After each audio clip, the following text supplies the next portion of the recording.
Hello મિત્રો, નમસ્કાર। વાવ વિધાનસભા સીટની પેટા ચૂંટણી આવી રહી છે। જેવી મોટા સમાચાર મળી રહ્યા છે કે સ્થાનિક સ્વરાજ્યની ચૂંટણી પહેલાં વાવ વિધાનસભાની પેટા ચૂંટણી છે એ કરાવી દેવામાં આવી શકે છે। તો બસ ટૂંકા સમયમાં વાવ વિધાનસભાની પેટા ચૂંટણી આવી શકે છે। તો ભારતીય જનતા પાર્ટી અને કોંગ્રેસ બંને છે એના ચોકઠા છે એ ગોઠવવાના ચાલુ કરી દીધા છે। ભારતીય જનતા પાર્ટીએ વાવ વિધાનસભા સીટ પર પૂર્વ તૈયારી ચાલુ કરી દીધી છે। દરેક સમાજોના મત ભારતીય જનતા પાર્ટીને મળી રહે, દરેક સમાજોના નેતાઓને કંઈક ને કંઈક સંગઠનમાં છે એ સાચવી લેવામાં આવે, જેથી કરીને વાવ વિધાનસભા સીટ પર ભારતીય જનતા પાર્ટીને નુકસાન ન થાય અને ભારતીય જનતા પાર્ટી કોંગ્રેસની સીટને છે આંચકીને પાછી ભારતીય જનતા પાર્ટીના ખેમામાં લઈ શકે। તો હાલ જે વાવ વિધાનસભા સીટની પેટા ચૂંટણીમાં ભારતીય જનતા પાર્ટી અને કોંગ્રેસ ચોકઠા ગોઠવી રહી છે, ક્યાં ઉમેદવાર આગળ ચાલી રહ્યા છે અને ક્યાં ઉમેદવારની બાદબાકી થઈ ચૂકી છે અને શું હવે વાવ પેટા ચૂંટણી છે એ આવી જ રહી છે, આ દરેક વાતની ચર્ચા આજના વિડીયોમાં આપણે કરવી છે। તો અમારી ચેનલમાં ભારતમાં અને ગુજરાતમાં જે બી ઘટનાઓ ઘટતી હોય છે તેના સરળ ભાષામાં સમજાવતા હોય છે। આવા ને આવા વિડીયો જોવા માટે અમારી ચેનલને તમે સબસ્ક્રાઇબ કરી શકો છો। બાજુનું બેલ આઇકન છે તેને ઓલ સિલેક્ટ કરો, જેથી કરી અમારો વિડીયો અપલોડ થાય તરત જ તમને નોટિફિકેશન મળી જાય। વિડીયોની શરૂઆત કરીએ। વાવ વિધાનસભા સીટ પર બંને પાર્ટીના મૂર્તિયાઓ કોણ? બંને પાર્ટીઓ મૂર્તિયાઓ શોધી રહી છે કે શોધી જ લીધા છે, બસ હવે ચોકઠા ગોઠવી રહ્યા છે। ટિકિટ માત્ર કોઈ એકને જ મળવાની છે બંને પાર્ટીમાંથી। હા, પક્ષમાં કદાચ રહી શકે નારાજ જે બી સમાજો છે તેમાંથી, પરંતુ જે બી ઉમેદવારો હાલ આગળ ચાલી રહ્યા છે તેની વાત કરવી છે। હાલ ભારતીય જનતા પાર્ટીમાં સંગઠનમાં ફેરફારો થયા છે। વાવ વિધાનસભા સીટ પર નવા પ્રભારીઓ છે નિમણૂક થયા છે, નવા સંયોજકો છે એ નિમણૂક થયા છે, સહસંયોજકો પણ નિમણૂક થયા છે। એ ઉપરથી કંઈક એવો અંદાજ લગાવવામાં આવી રહ્યો છે જે બી વાવ વિધાનસભા સીટ પર ભારતીય જનતા પાર્ટી દ્વારા પ્રભારી નિમણૂક કરવામાં આવ્યા છે, જેમાં ધાનેરાના વસંતભાઈ પુરોહિત ને વાવ બેઠક પર પ્રભારી બનાવવામાં આવ્યા છે। સાથે સંયોજકની પણ નિમણૂક કરવામાં આવી છે, જેમાં સહસંયોજક તરીકે સંજયભાઈ દેસાઈ। એવી ચર્ચાઓએ જોર પકડ્યું છે કે હવે ભારતીય જનતા પાર્ટીમાંથી બ્રહ્મ સમાજને ટિકિટ નહીં મળે, કેમ કે પ્રભારીમાં છે બ્રહ્મ સમાજને સ્થાન આપી દીધું છે, ત્યારે સહસંયોજકમાં રબારી સમાજને સ્થાન આપી દીધું છે। આ બંને સમાજના મતો ખૂબ જ નિર્ણાયક છે। બંને સમાજના મિલાવીને 70,000થી 80,000 મતો છે। બ્રહ્મ સમાજના 30,000થી 35,000 મતો છે વાવ વિધાનસભા સીટ પર, અને રબારી સમાજના પણ 30,000થી 35,000 મતો છે। આ બંનેના મતો છે એ ખૂબ જ નિર્ણાયક છે, એટલે આ બંને સમાજને સાચવવા માટે ક્યાંક ને ક્યાંક સંગઠનમાં આ બંને સમાજને સાચવવાની તૈયારી ભારતીય જનતા પાર્ટી છે એ કરી રહી છે। તો હવે શું ભારતીય જનતા પાર્ટી ઠાકોર સમાજને ટિકિટ આપવા જઈ રહી છે કે પછી ચૌધરી પટેલ સમાજને ટિકિટ આપશે કે પછી ક્ષત્રિય રાજપૂત સમાજને ટિકિટ આપશે? સૌથી આગળ સૌથી વધારે દાવેદાર ઠાકોર સમાજ માનવામાં આવી રહ્યો છે, કેમ કે ઠાકોર સમાજની ટિકિટ કપાશે તો કોંગ્રેસમાં ઠાકોર સમાજના ઉમેદવાર જો રાખે તો પૂરો ઠાકોર સમાજ છે। પહેલાંના પરિણામો એવા જણાઈ રહ્યા છે કે ઠાકોર સમાજ કોઈ બી પાર્ટી જોતો નથી, તેના સમાજના ઉમેદવાર હોય છે તેના તરફી ઢળી જતો હોય છે। આ ચૌધરી પટેલ સમાજ છે એ શંકર ચૌધરીના કહેવાથી કદાચ ભારતીય જનતા પાર્ટીમાં ચૌધરી સમાજને ટિકિટ ન મળે તો એ શંકરભાઈ ચૌધરી છે, મોટાભાગનો ચૌધરી સમાજ છે એ ભાજપ તરફી રાખી શકે છે, પરંતુ ઠાકોર સમાજના ભારતીય જનતા પાર્ટીના કોઈ એવા હજુ દિગ્ગજ નેતાઓ નથી કે ભારતીય જનતા પાર્ટી છે વાવ વિધાનસભા સીટ પર કોઈ ચૌધરી સમાજને કે કોઈ ક્ષત્રિય રાજપૂત સમાજને ટિકિટ આપે તો જે ઠાકોર સમાજ છે જેના મતો સૌથી વધારે છે વાવ વિધાનસભા સીટ પર 80,000થી 85,000 મતો, જેમાંથી મોટા ભાગના મતો છે ભારતીય જનતા પાર્ટીના ઉમેદવાર ઠાકોર સમાજના નહીં હોવા છતાં ઠાકોર સમાજને ભારતીય જનતા પાર્ટી તરફ છે એ રખાવી શકે। શંકરભાઈ ચૌધરી ચૌધરી પટેલ સમાજને છે ભારતીય જનતા પાર્ટી તરફ છે એ રાખવામાં છે સફળ થઈ શકે છે, પરંતુ ઠાકોર સમાજ જો કોંગ્રેસમાંથી ઠાકોર સમાજને ટિકિટ મળે છે અને ભારતીય જનતા પાર્ટીને ઠાકોર સમાજને ટિકિટ આપવી પડશે તો છે ઠાકોર સમાજના મતોનું વિભાજન થઈ શકે કે ઠાકોર સમાજ ભારતીય જનતા પાર્ટી પણ મતદાન કરી શકે।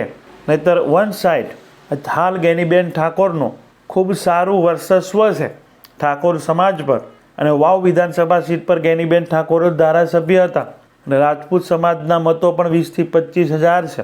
તો ગુલાબસિંહ રાજપૂત છે તેની પણ પકડ મજબૂત છે. એટલે ભારતીય જનતા પાર્ટીને જીતવા માટે ઠાકોર સમાજને સાથે રાખવો જરૂરી છે. ઠાકોર સમાજના ઉમેદવારને ટિકિટ આપવી જરૂરી છે. તો જે બી હાલ ચોકઠાઓ ગોઠવાઈ રહ્યા છે, જેમાં રબારી સમાજ અને બ્રહ્મ સમાજને છે સંગઠનમાં છે, પ્રભારીમાં છે, સંયોજકમાં છે સ્થાન આપ્યું છે. એટલે એવું રાજકીય વિશ્લેષકો છે એ માની રહ્યા છે કે બ્રહ્મ સમાજ અને રબારી સમાજના મતો અંકે કરવા માટે આ સ્થાન છે આ બંને સમાજને આપવામાં આવ્યું છે.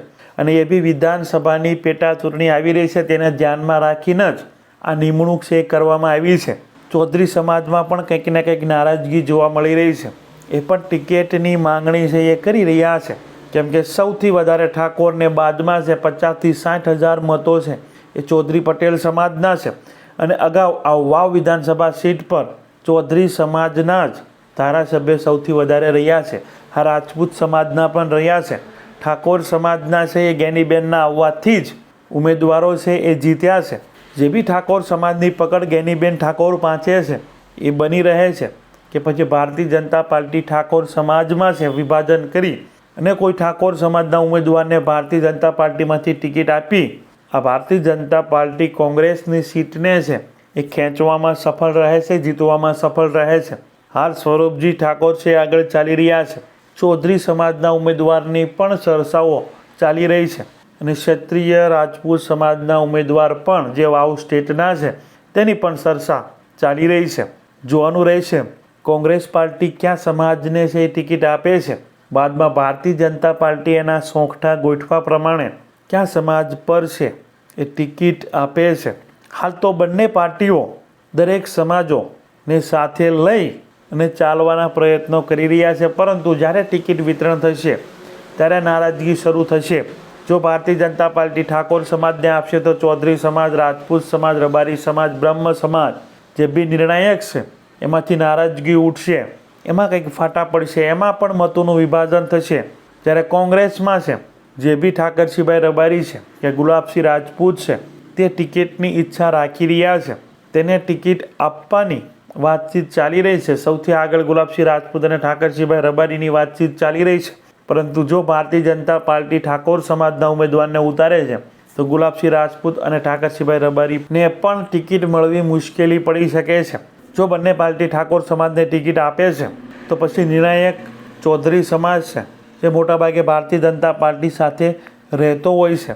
બાદમાં રબારી, રાજપૂત સમાજ, બ્રહ્મ સમાજ જે સૌથી વધારે નિર્ણાયક રહે છે. ઠાકોર સમાજના મતોનું વિભાજન થાય છે. બાદમાં આ દરેક સમાજો છે કિંગ મેકર બની શકે છે. એ સમાજો જે તરફી જાય છે એ તરફીના ઉમેદવાર જીતી શકે છે. તો હાલ બંને પાર્ટી વાવ વિધાનસભા સીટ જીતવા માટે પૂરેપૂરું જોર લગાવી રહ્યા છે.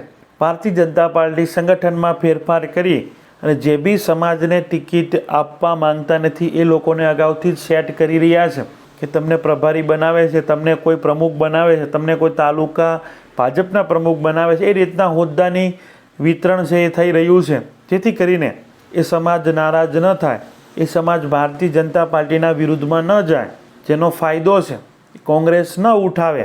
એ માટે હાલ બંને પાર્ટીઓ સોંખઠા ગોઠવી રહી છે, પરંતુ કોંગ્રેસ આ ચોંખઠા ગોઠવવામાં હજુ પાછળ છે. ભારતીય જનતા પાર્ટી છે પૂર્વ તૈયારી ચાલુ કરી દીધી છે. જોવાનું રહેશે વાવ વિધાનસભા સીટ પર ક્યાં ઉમેદવાર આવે છે. તમારા વિચારો પણ રજૂ કરજો કે વાવ વિધાનસભા સીટ પર કોંગ્રેસમાંથી ક્યાં ઉમેદવાર આગળ ચાલી રહ્યા છે. શું ઠાકોર સમાજમાંથી આવશે, રબારી સમાજમાંથી આવશે કે પછી રાજપૂત સમાજમાંથી આવશે. અને ભારતીય જનતા પાર્ટીમાં ચૌધરી સમાજ કે ઠાકોર સમાજ કે ક્ષત્રિય રાજપૂત સમાજના ઉમેદવાર આવશે. ક્યાં ઉમેદવાર આગળ ચાલી રહ્યા છે. શું વાવ સ્ટેટને ટિકિટ આપવામાં આવશે તો શું સામે કોંગ્રેસને ગુલાબસિંહ રાજપૂતને છે એ ટિકિટ આપશે. શું બંને ક્ષત્રિય રાજપૂત આમને સામને થશે કે પછી બંને ઠાકોર જ આમને સામને થશે. તમારા વિચારો છે એ જરૂર કમેન્ટ બોક્સમાં છે રજૂ કરજો. તો અમારી ચેનલમાં ભારતમાં અને ગુજરાતમાં જે બી ઘટનાઓ ઘટતી હોય છે તેને સરળ ભાષામાં સમજાવતા હોઈએ છીએ.